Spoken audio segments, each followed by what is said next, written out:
Tuhan, bertahun-tahun kami merayakan Natal, tapi kami percaya bahwa kelahiran-Mu, peringatan tentang kelahiran-Mu bukanlah sesuatu yang lama, tetapi akan selalu baru di dalam hati kami. Tuhan berbicara kepada kami sekalian, kami mohon urapan kuasa daripada Tuhan, supaya Hamba boleh menyampaikan isi hati-Mu dengan tepat dan benar. Tuhan, siapkan hati kami semua, supaya kami boleh diberkati oleh firman-Mu Tuhan. Terima kasih banyak, dalam nama Tuhan Yesus kami mohon semua ini. Amin. Bapak Ibu, selamat pagi. Terima kasih untuk Pak Ipin dan juga pengurus yang sudah mengizinkan untuk saya boleh menyampaikan firman Tuhan pagi ini. Terima kasih juga saya boleh berjumpa kembali dengan Pak Edi Tendian, senior saya. 30 tahun yang lalu saya kenal beliau, ya sampai hari ini tetap seperti yang dulu. Usia kami terbalik ya. Kalau Pak Edi 76, saya 67 ya. Jadi masih muda, Pak, masih remaja saya.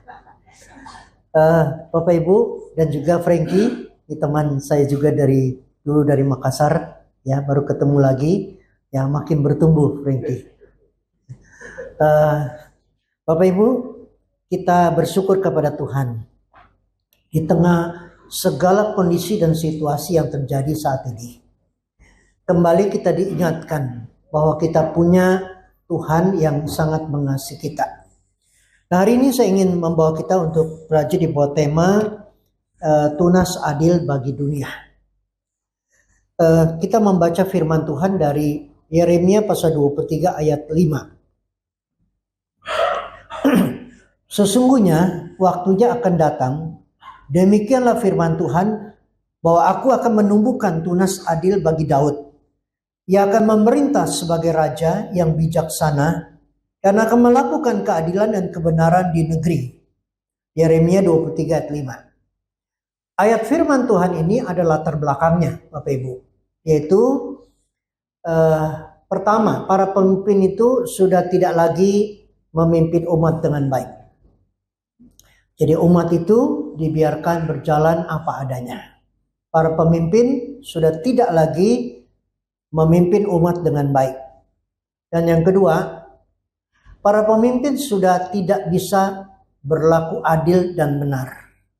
Ya, pemimpin pada waktu itu sudah tidak bisa berlaku adil dan benar. Jadi sudah tidak ada harapan seperti drama tadi. Ya, sudah tidak ada harapan. Harapannya adalah ikut dunia, ya, dan menjadi sama dengan dunia. Kemudian para pemimpin sudah mencelakakan umatnya sendiri. Ya, jadi para pemimpin yang mencelakakan umat, pemimpin yang seharusnya memelihara umat, tapi justru mereka mencelakakan umat. Para pemimpin akan dihakimi oleh Allah sendiri. Nah, ini sebuah fakta yang akan terjadi bahwa pemimpin akan dihakimi oleh umat, oleh Allah sendiri. Nah, Bapak Ibu Saudara, di dalam kondisi inilah maka Tuhan melalui Yeremia berfirman, sesungguhnya waktunya akan datang, demikianlah firman Tuhan, bahwa aku akan menumbuhkan tunas adil bagi Daud. Dia akan memerintah sebagai raja yang bijaksana dan akan melakukan keadilan dan kebenaran di negeri. Nah, Bapak Ibu Saudara, kondisi kita hari ini juga tidak berbeda jauh dengan kondisi bangsa Israel. Waktu zaman Nabi Yeremia, Indonesia sedang tidak baik-baik saja. Ekonomi menurun, tidak ada kepastian hukum, korupsi merajalela, pajak dipersulit. Ya, sekarang kalau saudara mau bayar pajak itu susah banget. Ngisinya aja sudah susah, saudara. Ya, belum bayarnya lagi. Kemudian ditambah lagi dengan berbagai macam bencana yang menimpa. Ya, kita bersyukur. Kita tidak tahu apa yang terjadi di hutan di sana, di Sumatera, di Aceh, kita tidak tahu. Tapi baru-baru ini kita tahu apa yang terjadi, saudara. Ya, kayu-kayu itu yang kita tidak tahu diapain, saudara, atau muncul, saudara. Ya, melanda semua orang. Nah, Bapak Ibu saudara yang kekasih dalam Tuhan, kondisi ke depan adalah sebuah pertanyaan buat kita. Ya, masih adakah harapan? Masih ada harapankah? Saudara, ini pertanyaan ya yang perlu kita temukan jawabannya.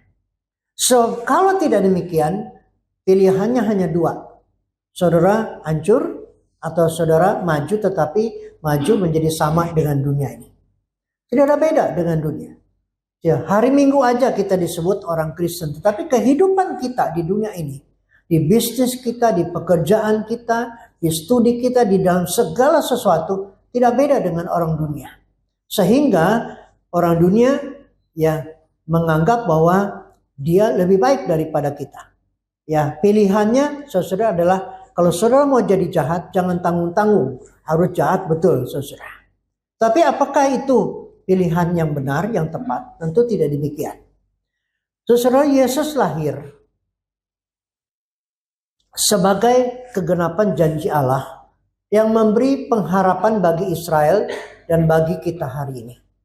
Saudara, kelahiran Yesus itu memberikan sebagai kegenapan janji Allah, itu memberi pengharapan bagi Israel pada waktu itu dan juga bagi saudara dan saya hari ini. Saudara, benarkah Yesus raja yang dinubuatkan Yeremia? Saudara, benarkah Yesus adalah raja yang dinubuatkan Yeremia? Saudara, Lukas pasal 2 ayat 10 sampai ayat 12 berkata demikian. Lalu kata malaikat itu kepada mereka, jangan takut, sebab sesungguhnya aku memberitakan kepadamu kesukaan yang besar untuk seluruh bangsa. Hari ini telah lahir bagimu juru selamat, yaitu Kristus Tuhan di kota Daud. Dan inilah tandanya bagimu, kamu akan menjumpai seorang bayi dibungkus dengan lampin dan terbaring di dalam palungan. Saudara, berita ya yang disampaikan oleh malaikat. Saudara, di dalam seluruh perjalanan kehidupan manusia sampai hari ini, ya belum pernah ada yang diberitakan kelahirannya oleh seorang malaikat. Saudara, belum ada sampai hari ini. Mau jabatannya tinggi, kekayaannya besar, tapi tidak pernah malaikat khusus datang untuk memberitakan tentang kelahirannya. Dan saudara, tidak pernah ada paduan suara malaikat turun ke bumi untuk menyanyikan pujian. Tetapi saudara perhatikan, waktu Yesus lahir, inilah yang terjadi. Kelahirannya diberitakan oleh para malaikat. Saudara, Yesus lahir, ya kalau kita lihat sangat menyedihkan. Ya karena ya tidak ada tempat untuk melahirkan, hanya di sebuah kandang yang sederhana dan tempat tidurnya sebuah palungan. Tetapi di balik itu Bapak Ibu Saudara, kelahirannya diberitakan oleh malaikat. Dan paduan suara malaikat turun untuk menyanyikan pujian menyambut kelahiran Tuhan Yesus. Saudara, siapakah yang lahir ini? Yang lahir ini adalah raja yang besar, raja surga, dan dia adalah harapan bagi dunia ini. Dan yang kedua, Bapak Ibu, Matius pasal 2 ayat 2 berkata, dan ini para orang Majus, dan bertanya-tanya, di manakah dia, raja orang Yahudi yang baru dilahirkan itu? Kami telah melihat bintangnya di timur dan kami datang untuk menyembah dia. Saudara, siapa orang Majus? Orang Majus ini bukan orang kurang kerjaan, bukan orang kaya, dan bukan orang biasa-biasa. Tetapi mereka adalah ilmuwan sejati yang memperhatikan semua gejala-gejala yang terjadi di dunia ini melalui alam semesta, apa yang terjadi di langit. Saudara, mereka belajar dan mereka menemukan dari apa yang mereka pelajari bahwa ada sebuah bintang yang bersinar dengan terang, yang menandakan itu adalah kelahiran seorang raja. Mereka tidak tahu, tidak kenal tentang Tuhan Yesus. Tapi mereka dari ilmu yang mereka pelajari, mereka tahu ada seorang raja yang lahir. Saudara lihat, perhatikan. Orang Majus ini bukan orang Yahudi. Mereka tidak tahu Taurat, mereka tidak tahu cerita tentang nubuat tentang Yesus.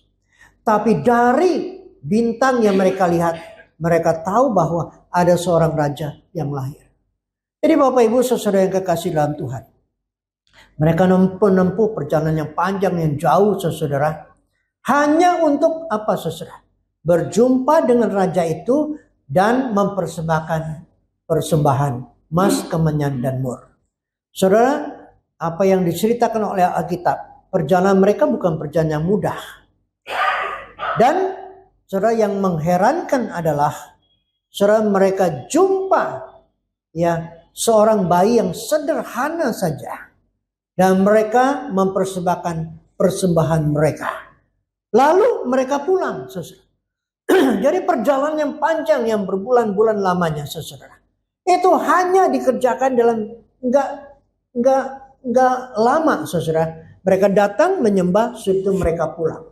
Saudara, siapakah anak yang lahir ini? Dialah raja di atas segala raja. Nah, Bapak Ibu saudara, kita bersyukur kepada Tuhan bahwa Yesus lahir untuk memberikan sebuah harapan.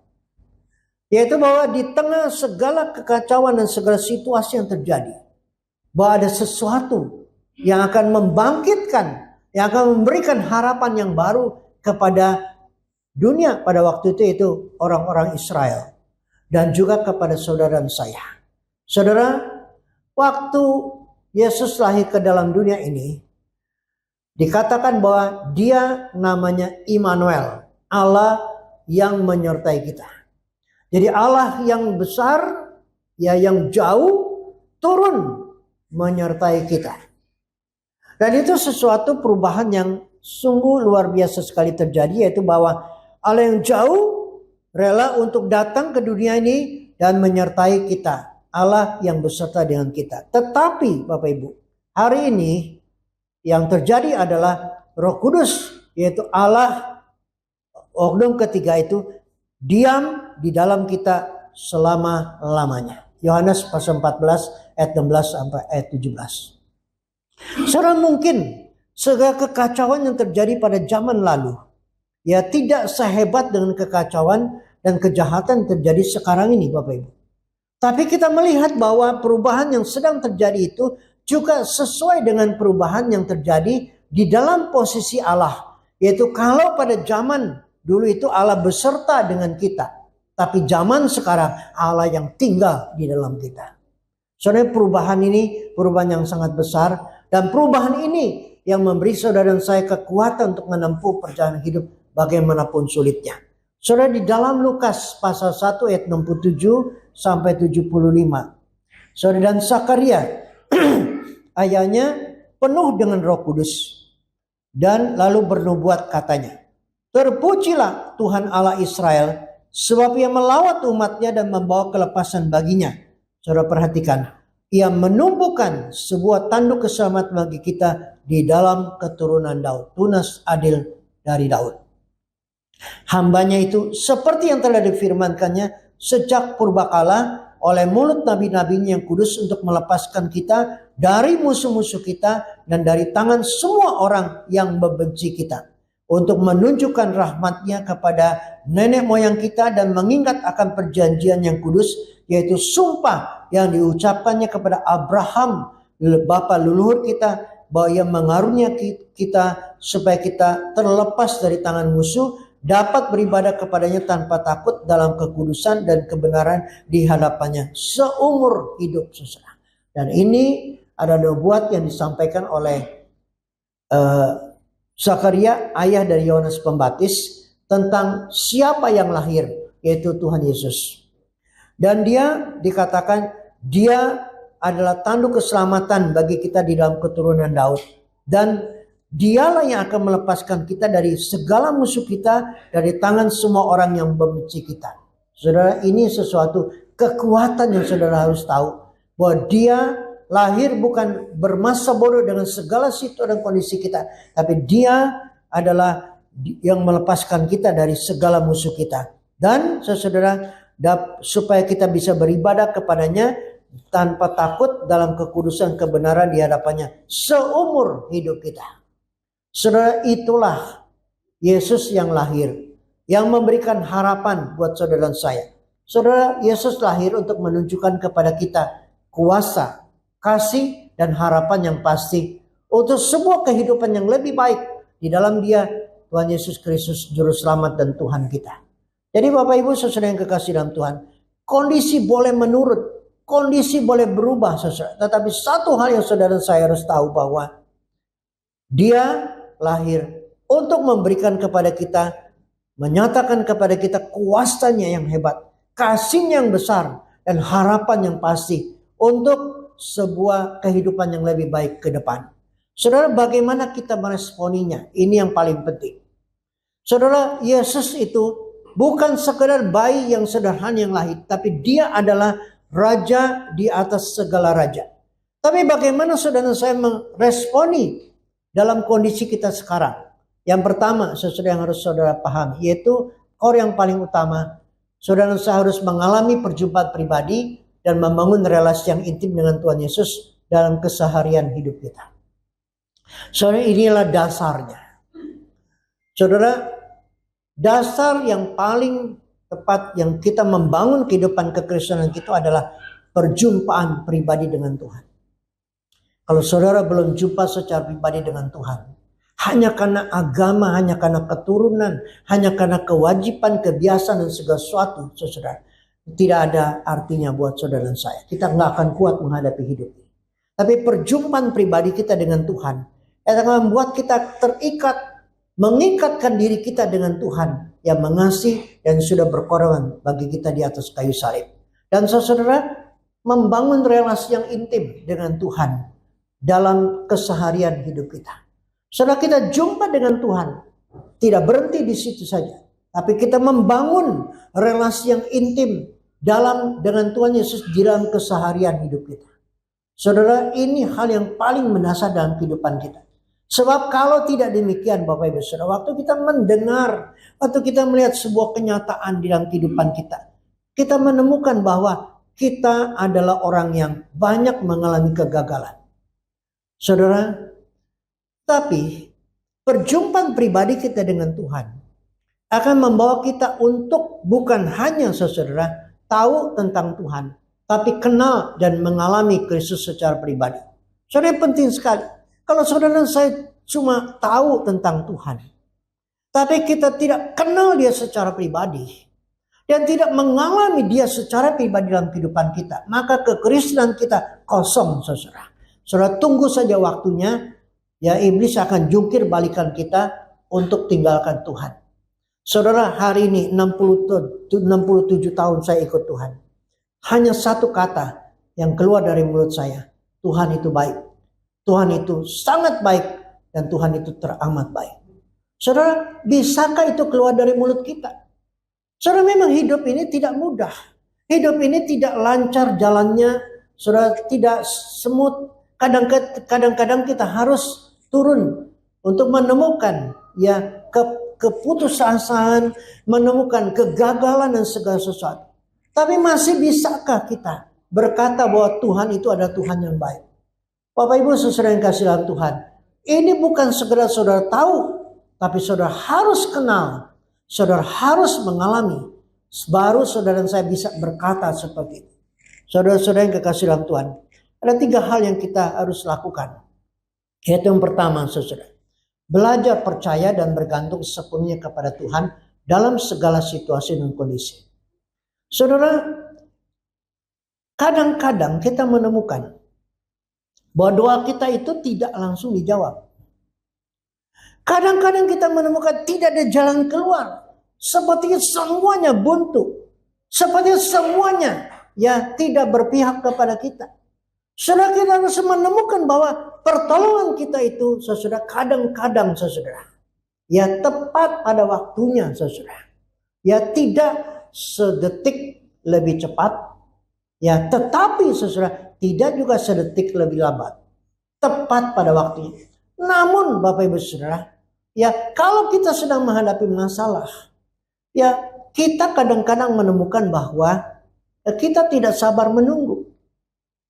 Saudara, kita merasa bahwa kita harus bantu Tuhan, ya karena Tuhan terlalu lambat, Tuhan terlalu jauh, Tuhan tidak terlalu banyak yang Tuhan urus sehingga urusan kita tidak menjadi prioritas yang dikerjakan oleh Tuhan. Bapak Ibu saudara yang kasih dalam Tuhan, waktu kita menghadapi masalah seperti tadi pertanyaan, Harus bayar atau tidak? Saudara, harus bayar atau tidak? Semua orang bayar kok. Kalau kita maju secara hukum, bawa secara hukum, belum tentu saudara menang, karena ya di atas hukum itu ada uang, saudara. Ya memang secara teori, semua hukum saudara secara teori baik. Tapi pada faktanya saudara, di atas hukum itu ada uang. Nah Bapak Ibu Saudara, ya bagaimana kita menghadapi kondisi seperti ini?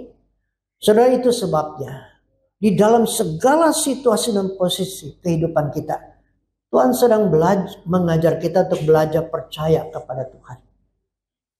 Belajar percaya dan bergantung sepenuhnya kepada Tuhan. Bapak Ibu Saudara, sejak saya pensiun, satu hal yang menjadi pergumulan itu adalah perekonomian saya. Ada yang tanya sama saya, "Oh, nanti mau pensiun, sudah siap ya uang tabungannya berapa dan segala sesuatu." Tetapi saya berpikir seperti ini, saudara. 40 tahun saya menyelesaikan pelayanan saya. Kalau 40 tahun Tuhan sudah memimpin saya, menyertai saya, masa Tuhan tidak menyertai saya untuk ke depan? Tapi Bapak Ibu, tidak gampang untuk melewatinya. Namun Bapak Ibu, dari semua pengalaman-pengalaman yang saya alami bersama dengan Tuhan, saya menemukan bahwa Tuhan itu tidak pernah terlambat menolong saya. Dan Tuhan tidak pernah gagal untuk menolong saya. Saudara, saya tahu itu. Saya alami itu, saudara. 40 tahun pelayanan tidak gampang, saudara. Kalau saya bisa akhiri, itu anugerah Tuhan saja. Hanya karena pertolongan Tuhan saja. Sehingga hari ini Bapak Ibu Saudara, di tengah semua kesulitan pergumulan yang saya alami, saya tidak pernah bergeser. Allah itu adalah Allah yang baik. Allah itu Allah yang tidak pernah gagal dan tidak pernah terlambat untuk menolong saya. Saya harus belajar kembali saudara untuk menanti, belajar percaya dan bergantung sepenuhnya kepada Tuhan. Walaupun sampai detik terakhir Bapak Ibu Saudara, ya saya harus menunggu dan tetap percaya Tuhan bisa tolong saya dan Tuhan mau tolong saya. Nah Bapak Ibu Saudara, pengalaman seperti ini itu yang membuat saudara makin dewasa dalam Tuhan. Maka itu, kalau saudara mengalami kesulitan pergumulan segala sesuatu, belajar datang sama Tuhan. Supaya apa saudara? Supaya hanya Tuhan yang menolong saudara. Saya temukan saudara di dalam kehidupan saya. Kalau bukan Tuhan yang menolong saya nggak bisa saudara. Saya dulu mimpi saudara dapat sayembara, ya berhadiah mobil begitu. Karena saya lihat teman saya dapat mobil saudara. Ya dapat uang dan segala sesuatu. Tapi sampai hari ini, sampai umur 67 nggak pernah saudara. Kenapa? Karena jalan hidup saya tuh bukan seperti itu. Jalan hidup yang Tuhan izinkan saya alami itu adalah untuk menaruh harapan dan belajar percaya kepada Tuhan.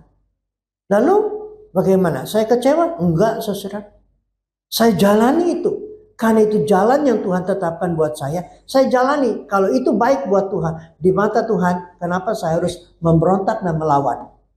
Bapak Ibu saudara yang kasih dalam Tuhan, sabar menunggu. Tetap percaya Bapak Ibu Saudara. Serta bertindak dengan hikmat. Itu penting sekali. Saudara, tidak berarti bahwa menunggu berdoa saja dan tidak buat apa-apa. Perlu bertindak, tapi dengan hikmat dari Tuhan. Tapi belajar untuk tetap percaya dalam semua tindakan kita. Jangan melakukan apa yang tidak berkenan kepada Tuhan. Tawarannya kan tadi cepat, yang cepat tadi kan tawarannya bayar saja Bapak Ibu Saudara. Nah Bapak Ibu saudara yang kasih dalam Tuhan, kepercayaan kita dibangun melalui badai, masalah, kesulitan. Saudara, maka itu kalau saudara dan saya sebagai anak Tuhan, kalau kita mengalami kesulitan, jangan kecewa, jangan marah, jangan mengeluh saudara. Tapi tetapkan hati kita, keraskan hati kita tetap bersandar, berserah kepada Tuhan.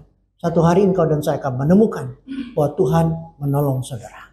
Dan dari situ saudara akan bertumbuh. Iman saudara akan bertumbuh untuk lebih kuat lagi menghadapi masalah ke depan. Soalnya masalah itu tidak pernah berhenti ya. Satu saudara selesaikan, menunggu. Ya, berpuluh-puluh menunggu masalah. Tapi Bapak Ibu Saudara, kalau sekali Tuhan sudah menolong kita, Tuhan pasti akan menolong kita yang berikutnya. Mau 10 datang, mau 20 datang, jangan takut. Tuhan bisa menolong kita. Hal yang kedua, Bapak Ibu, berjalan bersama dengan Tuhan dalam ketaatan, kesetiaan kepada Tuhan dan firman-Nya setiap hari. Jadi saudara, kita sudah belajar percaya kepada Tuhan, belajar bergantung sendiri.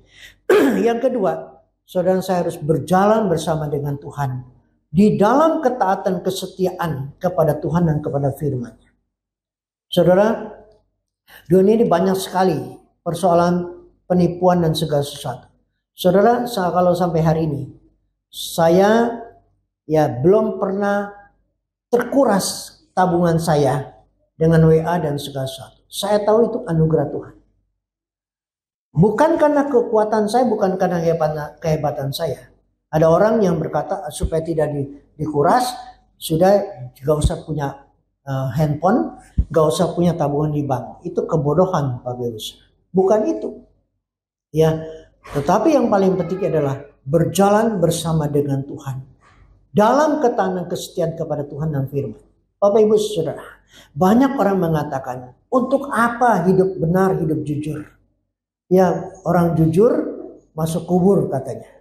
Ya, orang jujur ya tidak akan bakal kaya. Tapi saya katakan hari ini Bapak, tidak benar itu. Saudara, justru saudara, waktu kita berjalan bersama dengan Tuhan dan dalam ketaatan kesetiaan kepada Tuhan dan firman-Nya, engkau akan melihat bagaimana Tuhan memberkati. Bapak Ibu, saya bersyukur kepada Tuhan. Tahun lalu, September tahun lalu saya pensiun. Ya, jadi sekarang ini sudah 1 tahun. Tapi dalam 1 tahun yang saya lalui, Tuhan itu begitu banyak kasih-Nya, anugerah-Nya. Saudara, saya orangnya suka jalan. Ya, jalan kemana-mana saya suka. Ya, Tuhan itu izinkan saya untuk jalan mana-mana. Saya baru pulang bersama istri saya, ya jalan-jalan berdua saja ke Tiongkok sama ke Jepang. Jalan 2 aja, ya saudara. Yang nggak takut, enggak. Buktinya saya sudah bisa pulang dengan selamat, saudara. Ya, sekali lagi itu anugerah Tuhan. Bapak Ibu Saudara, bagaimana kita belajar untuk berjalan di dunia ini, ya dengan tidak ditipu, dengan tidak dijahati dan segala sesuatu. Hanya satu, saudara harus berjalan bersama dengan Tuhan. Kalau kita berjalan bersama dengan Tuhan, Tuhan yang jaga kita. Saudara, nggak usah saudara saya ya yang setengah mati jaga, tetap kita harus jaga, saudara. Kita harus hati-hati, ya. Tetapi di atas semuanya Tuhan yang jaga kita. Saudara, itu sebabnya selalu andalkan Tuhan dan lakukan yang benar. Saudara, saya tahu sekarang ya itu telepon itu masuk banyak sekali spam, ya. Saya sudah memutuskan saya tidak pernah angkat telepon dari telepon yang saya tidak tahu dengan jelas, yang tidak ada di dalam daftar saya.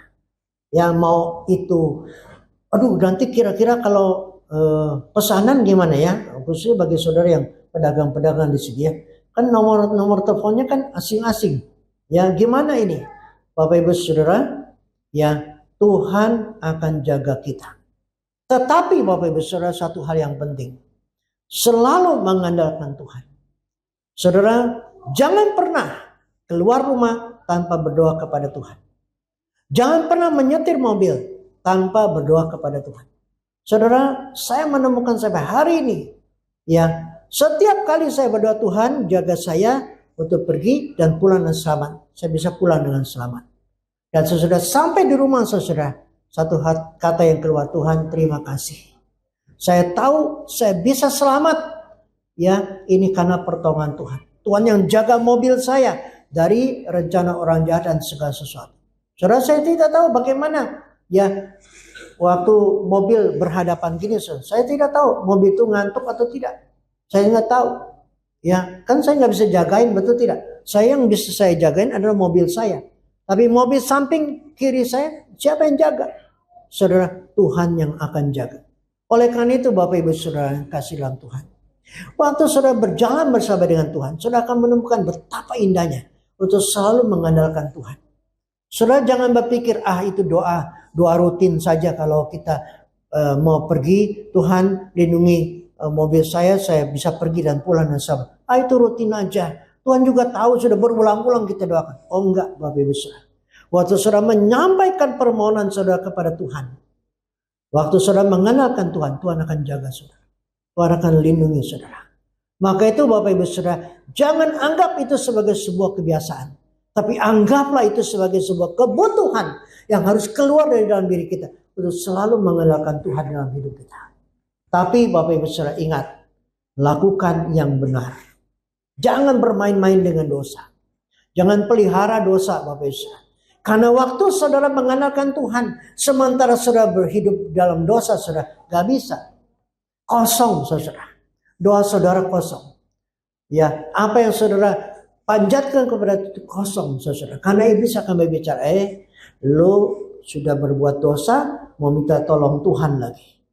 Bapak Ibu Saudara, maka itu dua hal ini. Selalu andalkan Tuhan dan hidup dalam kebenaran. Itu penting sekali. Yang terakhir Bapak Ibu Saudara, lakukan yang Tuhan mau dan kehendaki dengan bangga dan sukacita. Dan penuh sukacita. Saudara, dalam kehidupan kita sebagai orang yang percaya kepada Tuhan, ada sebuah cita-cita yang mulia yang harus ada dalam hati kita, itu adalah melakukan apa yang Tuhan mau dan apa yang Tuhan kehendaki. Dengan penuh kebanggaan dan dengan penuh sukacita. Kalau kita bisa lakukan itu, puji Tuhan. Terima kasih Tuhan. Itu kebanggaan dan itu sukacita kita. Jangan sebaliknya Bapak Ibu Saudara. Kalau saudara bisa menipu orang, saudara menjati orang, saudara tertawa, saudara senang. Oh jangan Bapak Ibu Saudara. Ya, saya baru dengar cerita di TV saudara. Anak 12 tahun bunuh ibunya saudara. Ya, saudara dengar tidak tuh? Di Medan kalau saya nggak ingat. 12 tahun saudara. Bunuh ibunya saudara. Nggak tahu masalahnya apa saudara. Ya katanya diceritakan ibunya menegur kakaknya, terus dia tersinggung, gimana saudara. Ya, ibunya umur 42, anaknya umur 12. Anak 12 ini bisa bunuh ibunya 42 tahun saudara. Saudara, pertanyaannya gimana nasib anak ini ke depan saudara? 12 tahun saja sudah bisa bunuh orang. Saudara, 67 tahun di umur saya. Saya belum pernah potong ayam saudara. Gak berani saudara. Potong ayam gak berani Bapak. Ini sudah bisa bunuh ibunya saudara. Saudara, dunia ini begitu jahat. Dunia itu begitu bejat saudara. Tetapi Bapak Ibu Saudara yang kasih dalam Tuhan. Waktu saudara dan saya, cita-cita dan harapan kita adalah melakukan apa yang Tuhan mau, apa yang Tuhan kehendaki. Maka saudara akan menemukan kehidupan ini ada di dalam anugerah dan cinta Tuhan. Maka itu Bapak Ibu Saudara yang kasih dalam Tuhan. Tujuan kita, harapan kita, dan cita-cita kita yang paling terbesar dan termulia. Menyenangkan hati Tuhan dan tidak hidup dalam dosa. Kita taruh itu dalam kehidupan kita. Hidup ini bukan makin mudah. Hidup ini akan menghadapi banyak kesulitan ke depan. Ya, anugerah Tuhan itu, Pak Edi 76 tahun masih sehat Pak ya. Saya bilang anugerah Tuhan, tidak semua orang mengalami ini. Ya, tetapi Bapak Ibu Saudara yang kasih dalam Tuhan. Kalau kita betul-betul hidup kita hanya untuk menyenangkan hati Tuhan, Tuhan akan pelihara kehidupan kita. Tuhan akan pelihara kesehatan kita. Ya, belajarlah hidup untuk menyenangkan Tuhan dan tidak hidup dalam dosa. Maka saudara akan dapat kekuatan hikmat dari Tuhan untuk menata kehidupan ini dengan baik. Saudara, kita bisa punya banyak uang, kita bisa makan banyak vitamin, kita bisa tahu banyak pengetahuan bagaimana memelihara kesehatan kita. Tapi satu hal Bapak Ibu, kita tidak ada kuasa untuk melakukannya itu dengan benar di dalam kehidupan kita. Karena itu kita butuh Tuhan. Maka itu saudara yang kekasih dalam Tuhan, kebutuhan akan Tuhan itu sesuatu yang sangat besar, sangat utama dalam kehidupan kita. Dan yang kita percayai itu bukan sembarang yang kita percaya, tapi adalah Tuhan Yesus Kristus yang adalah Raja di atas segala raja. Terakhir Bapak Ibu Saudara, kelahiran Tuhan Yesus dalam dunia ini menghadirkan kuasa, kasih dan harapan yang pasti untuk sebuah masa depan yang lebih baik bagi kita anak-anaknya yang telah mengalami perjumpaan pribadi dan mempunyai relasi yang intim dengannya.